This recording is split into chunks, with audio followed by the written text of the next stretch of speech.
Olá para você que acompanha o canal mapastral.net, eu sou a Ana Rodrigues e agora nós vamos para mais um vídeo do canal. Vou atender mais um pedido aí dos comentários e hoje nós vamos conversar sobre signos interceptados.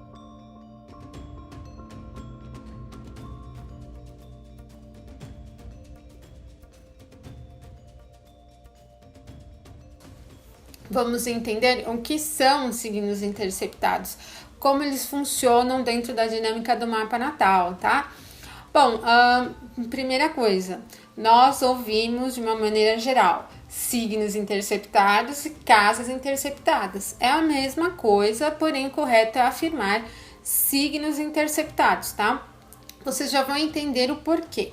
Bom, primeira questão, temos 12 signos no zodíaco e 12 casas em mapa natal. O natural seria que cada um dos signos estivesse no início, na cúspide de uma das casas, mas pelas questões da divisão de casas, pelos quadrantes que levam em consideração alguns fatores matemáticos, em alguns casos nós temos signos que iniciam mais de uma casa, enquanto outros não vão iniciar em casa nenhuma. Vou dar um exemplo para vocês. Imaginem que em um mapa natal a casa 2 inicie em 28 graus de Gêmeos, por exemplo. E a casa 3 já iniciaria em 3 graus de Leão, né? Então, o que existe entre Gêmeos e Leão? O Câncer, né? O signo de Câncer. Então, o signo de Câncer, ele não inicia nem a casa 2 a casa 3. Ele ficou completamente dentro da casa, inteirinho. Então, ele está interceptado, porque o correto seria que ele estivesse correto, adequado, normal. Seria que ele estivesse no início da casa 2, por exemplo, ou da casa 3, dependendo, né? O fato é que quando isso acontece, o signo oposto também vai estar interceptado. Então, a gente tem um eixo de interceptação, né? E é por isso que é o signo que fica interceptado, não a casa. A casa, as 12 casas, elas vão existir naturalmente. Não vai ter menos de 12 casas. Vai ter 12 casas, nem mais de 12 casas. Vai ter 12 casas no mapa naturalmente. Porém, os 12 signos não estarão todos na cúspide no início de uma casa. Isso é importante ficar bem claro, tá? Agora, gente, a questão da interceptação, ela acontece devido ao modelo de divisão de casas pelos quadrantes. E se você não conhece profundamente a astrologia, está iniciando os estudos, saiba que existem várias formas de desenhar as casas do mapa, de calcular as casas do mapa, tá? Bom, a mais antiga e até usada ali pelos astrólogos gregos, lá na época da Grécia ali, né, no ponto forte da Grécia, era casas de signos inteiros, né, signo casa. Não existia uma divisão entre casa e signo. Então, por exemplo, eu tenho o ascendente em 29 de touro. Eu sei que meu ascendente hoje, no mapa que eu calculo na internet, por exemplo, a minha casa 1 vai começar em 29 de touro. Mas nesse sistema de signos inteiro, a minha casa 1 começaria em 0 grau de touro. O meu ascendente em 29 tá ali, dentro da casa 1. Mas a casa 1, ela começaria em 0 de touro. Então, assim, o ascendente e o meio do céu não estariam diretamente ligados à cúspide da casa 1 no ascendente e o meio do céu à cúspide da casa 10. Então, existem alguns astrólogos que ainda utilizam o sistema de signos inteiros. E aí, nesse caso, não há interceptação de casas, de signos, né? Porque a gente tem sempre um signo iniciando uma casa. Se eu sei então que a minha casa 1 começa em 0 de touro, a 2 vai começar em 0 de gêmeos, a 3 em 0 de câncer, a 4 em 0 de leão e por aí em diante, até completar as 12 casas que vão corresponder aí à cúspide nos 12 signos do zodíaco.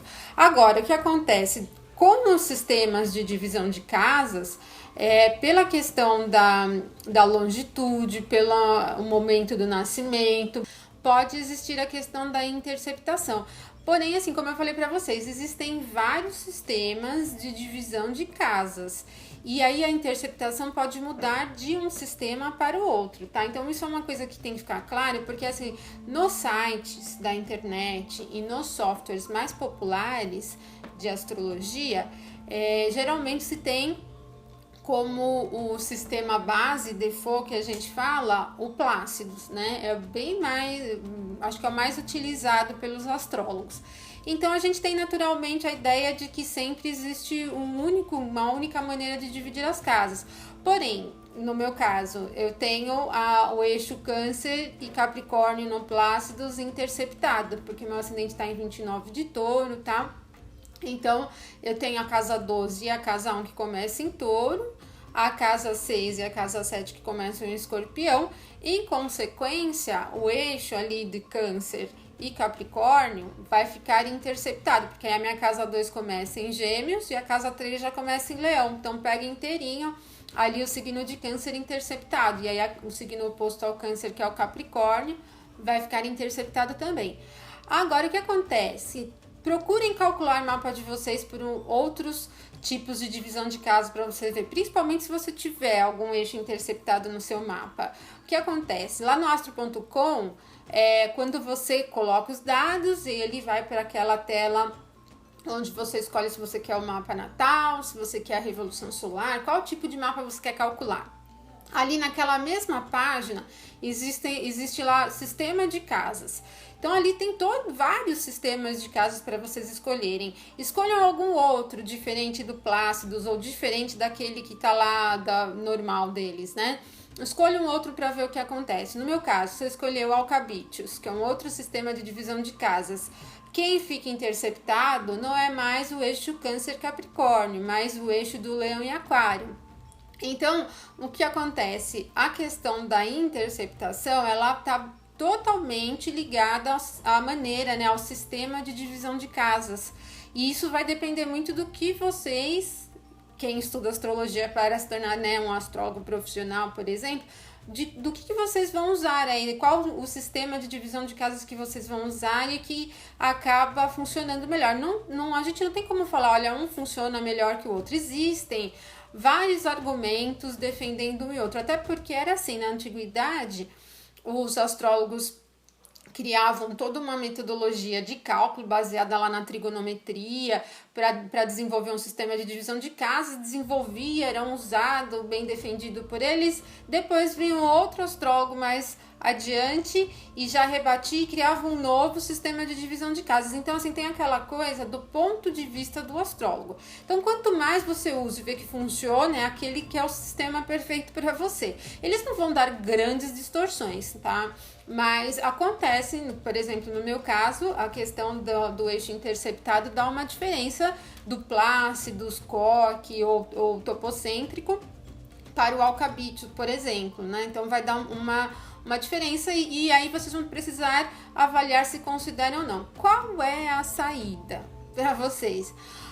Lembrem-se sempre, o que eu falo sempre? Quem funciona no mapa, quem dá a tônica do mapa, quem age no mapa, quem é o ator do mapa, quem diz o que vai acontecer, quem dá a ordem no mapa são os planetas, não são os signos.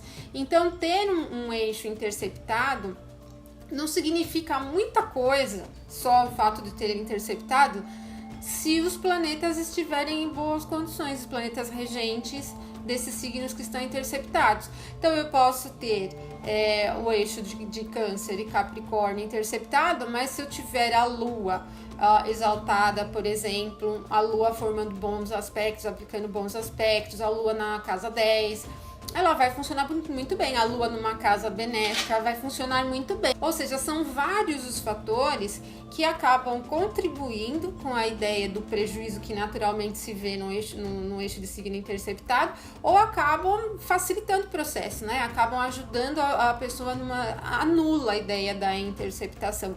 Então esse eu acho que é um ponto crucial, porque quem estuda, quem analisa muitos mapas, vai chegar em um momento que vocês vão se deparar com um mapa que tem um eixo de signos ali interceptado e que a dinâmica ali naquela casa funciona e funciona muito bem, tá? Então, geralmente tem essas questões que a gente tem que observar, tá? E nunca cair na ideia única que se prega na mídia popular, tal, de que o eixo interceptado é uma coisa ruim. Não é, tá? Então tem que olhar todas as condições do mapa para a gente conseguir entender.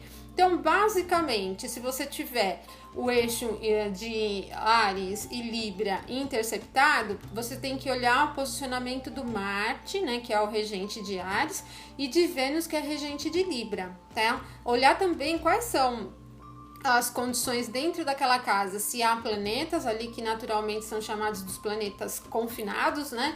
Mas se há planetas, se eles formam bons aspectos, quais são as casas que eles regem, isso é super importante. Então, quais são as características do eixo Áries e Libra? Áries tem a ver com a iniciativa, com a competitividade, com a individualidade. Já Libra tem a ver com a cooperação, com a troca, com a diplomacia, com a questão da beleza, da estética, né?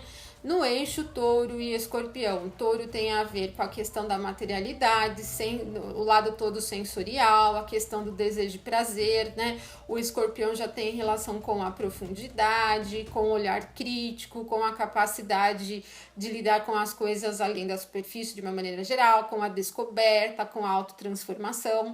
O eixo que pega Gêmeos e Sagitário, Gêmeos tem a ver com a curiosidade, com a maleabilidade, né, questão de adaptabilidade, com a facilidade no relacionamento, né, na busca do contato com o outro. Já Sagitário tem a característica de quê? De objetividade, de ir à busca das questões, da busca do próprio conhecimento e da compreensão, né? Então aí vocês vão ter que olhar quem?